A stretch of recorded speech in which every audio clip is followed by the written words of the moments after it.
I'd now like to introduce our final keynote speaker of the day. He is a leading voice in the use of visual information to create sustainable, lasting, positive change in areas of conflict. In 2008, he co-founded Videre, an NGO with groundbreaking methodology to equip oppressed communities in using customized technology to uncover information in places that media can't or won't go. A sought-after expert in using technology to expose human rights violations, he is frequently called upon by civil society, governments, international organizations, and media decision-makers. Please join me in welcoming to the stage Oren Yakobovich.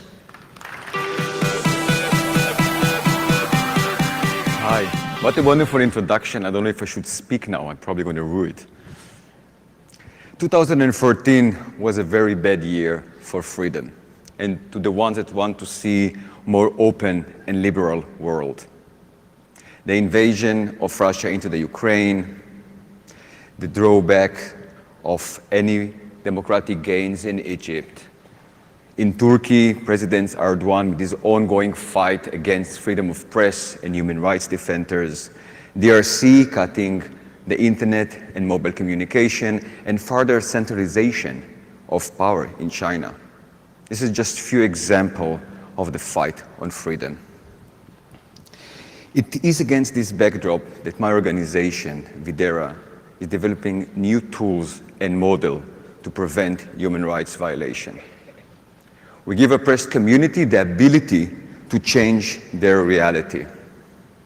We equip, train, and support activists.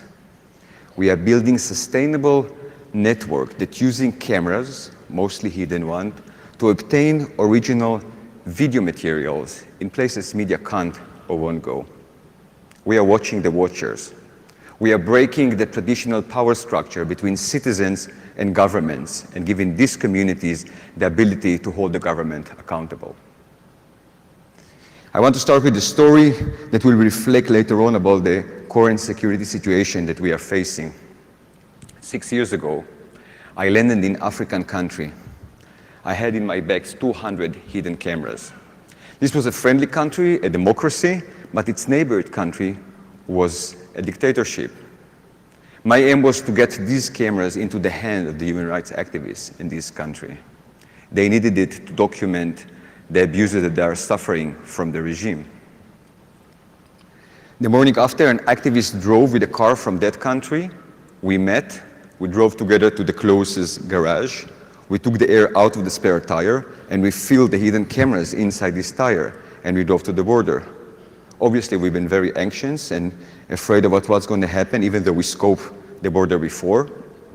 When we arrived, we understand there was no need really to be in stress. It was hardly a shelter. There was 2 guys there, very bored. They hardly looked at us, stamped our passport. A few minutes after we'd been in this country, and that week, these cameras were in the hands of the human rights activists. You probably wonder how come I found myself taking cameras to these countries. I was born in Israel to a right-wing family. And when I was 18, I joined the Israeli army and I served as an officer in one of the hard-minded infantry units. It was the first time I came hand in hand to see what the occupation looked like. I served a lot of time in Gaza and in the West Bank, and it was just after the first Palestinian uprising, so there was still a lot of stress there. I came to realize that the occupation not just harming the rights of the Palestinians, but I also realized what it's doing to our people. And I decided to do what I consider one of the most patriotic acts I can do for my country, and I refused to serve in the West Bank. And not just that I refused to serve in the West Bank, I decided I'm going to bring the stories and the images and things that I saw in the West Bank to my people, because I was not exposed to them, neither of my friend, and I wanted to show them how it looked like. I will share with you few of the visuals from a project I did with an organization called B'Tselem. B'Tselem is the Israeli Information Center for Human Rights in the occupied territories. It's a wonderful organization. Please check it. Together we analyzed the West Bank and choose 100 families that living in the most risky places. close to checkpoints, near army bases, and side by side with settlers. The images that I'm going to show you can be quite explicit, so some of you might find it uncomfortable to watch, but both videos were shown in Israeli television. The masked men that you're going to see in the first clip are Jewish settlers. Minutes before the cameras was turned on, these settlers approached Palestinian family that worked their land, and they tell them that they have to leave because this land belonged to the Jewish settlers. The Palestinians refuse. Let's see what's happened. The masked men you see are Jewish settlers. They're approaching Palestinian family.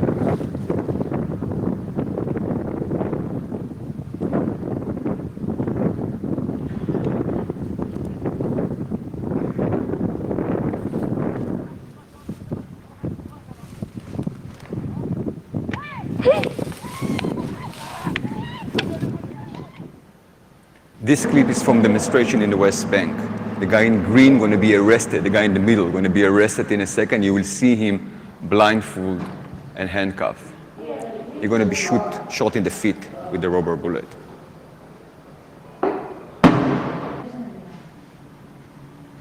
As I said, these images were shown in Israel, created a massive debate. And they forced the army and the police to investigate these events. Without the cameras in the hand of these Palestinians, this investigation will never happen. Thanks to this project and images like this one and others, we managed to reduce the level of violence in the West Bank. Now, I just have to say something. This is not a reflection of the whole Israeli occupation. This is a rare occasion, they are happening, and the people that are doing these kind of things have to be brought to justice. This work in the West Bank and in B'Tselem got me thinking that this idea of giving cameras to oppressed community can be brought to other places in the world. That we can basically empower marginalized communities that are living under dictatorship with the ability to tell their story. I moved to London and opened an organization in London, raised a bit of money, and did a very stupid mistake. I thought I can do the same methodology from the West Bank to other places in the world. Took some regular cameras and flew to one of the countries and started training people. Overtly, with regular camera. Quite fast, I started seeing that there's Secret Service around us. We've been followed, I've been followed, our phone was tapped, and we understand you can't work in the same ways in these conditions.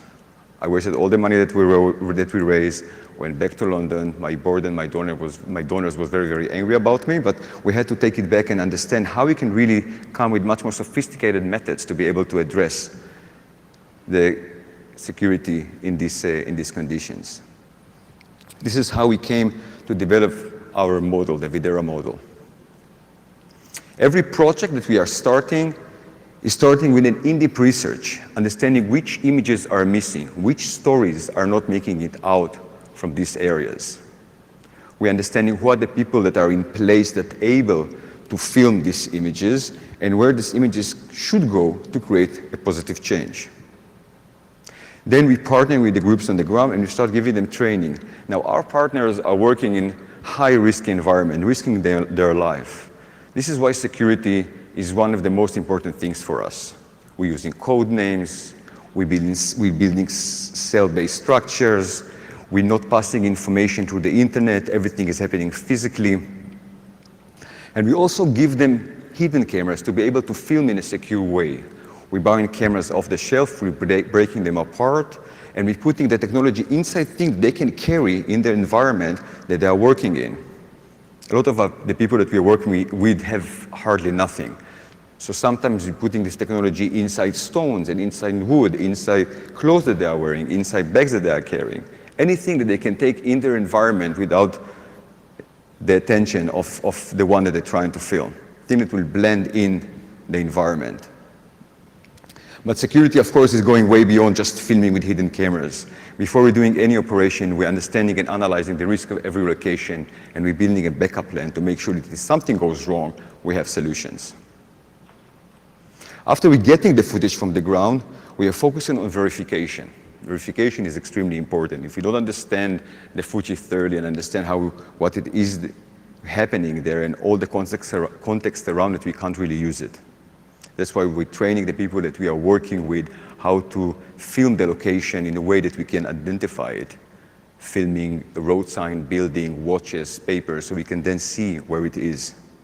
We're double checking the information, we're looking at maps, and we're looking at the metadata. Just when we are sure that we can trust the information, we're distributing it.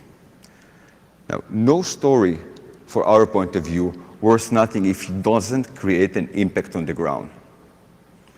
That's why, depends on the project that we are running, we're making sure that the stories that we are getting will end up in places that can really influence the situation. This is why sometimes we're giving the material to governments or to embassies to create a pressure from outside.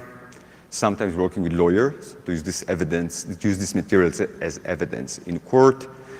Many times we're using the media, and we expose the materials in the media without taking credit most of the time, all of the time, because we are behind the scene. We don't want to show as the one that's taking these materials. Sometimes this material is going back to the communities, to the activists, to be able to make effective campaigns. We have a variety of projects. Sometimes we're working in democracy with marginalized community. In many cases, we're working in dictatorship. Now, I'm assuming most of you are living under democracy, so I want to give you an example of what it's meant to work in dictatorship. From some reason or another, believe it or not, dictators love election.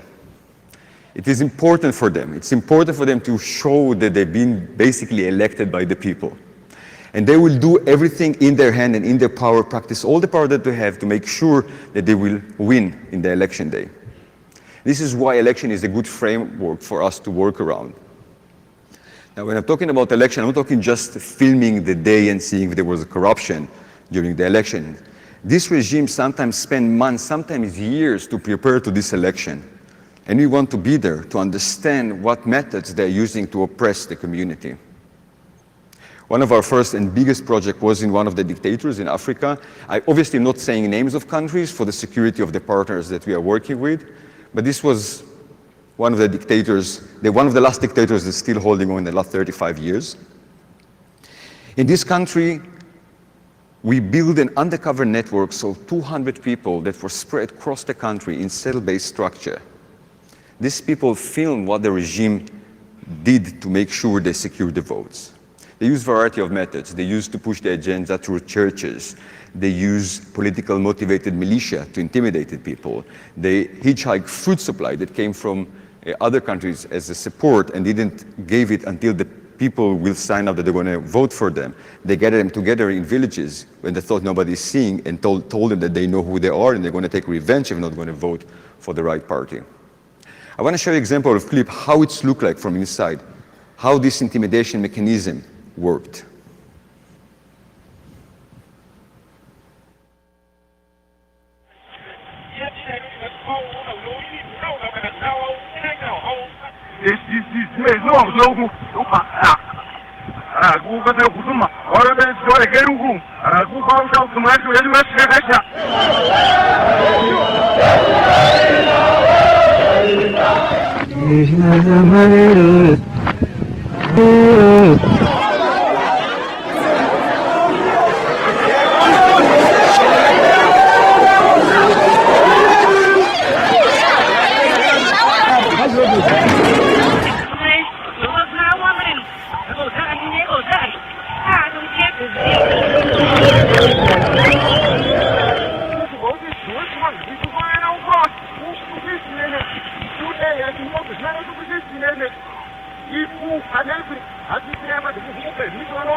This is just standing a few examples from the materials and the one we can use without jeopardizing the people that film this material.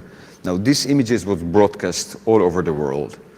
We also made sure that they end in countries that are surrounding this dictatorship and in all the international body that this country is part of.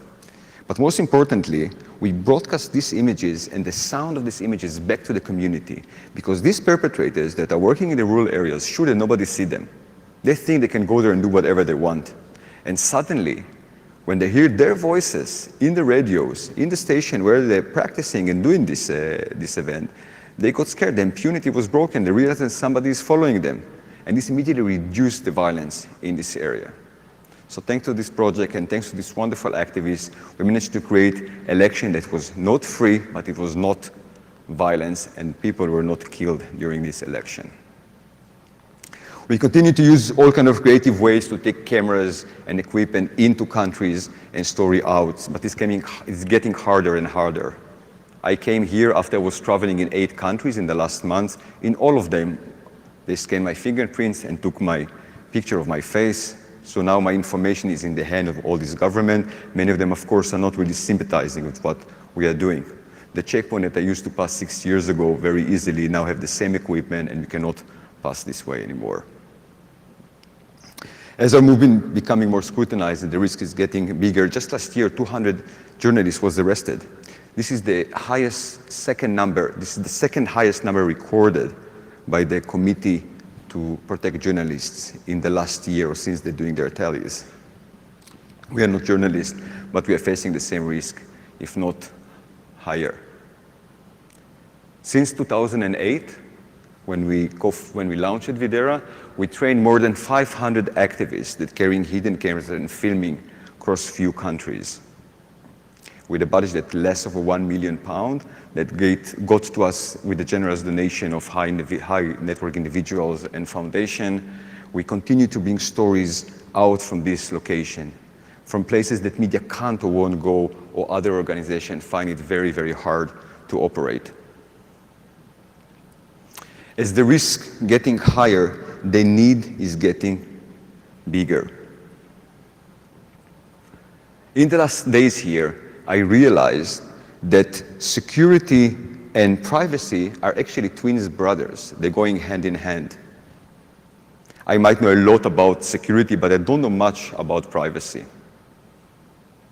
And everyone here, I don't know if you realize it or not, you are basically human rights defenders. You're in the forefront of this struggle. Also, what I realized in the last 2 days here, that the conversation that is taking place here is one that is very mind-rotated in the Western thoughts and practices. There is a need to take this conversation farther to other places in the world. As the internet and the smartphone are penetrating farther to the third world country and the developing world, you will be called on, if you haven't already, to give advice on privacy and to build effective legislation. I'm almost sure that some government will ask you to help them to get away with breaking privacy in some places. Please be mindful about it. Your work and your advice will have consequences, sometimes deadly ones. And your work will influence the work that we are doing and other human activists in these countries. I'm going to leave you with 2 questions before I'm finishing. The first one is, in this increased environment of surveillance, how human rights activists can continue to operate in a safe way. How big organization or small organization trying to bring about a change in their own community can operate when Big Brother is watching. Thank you very much for having me.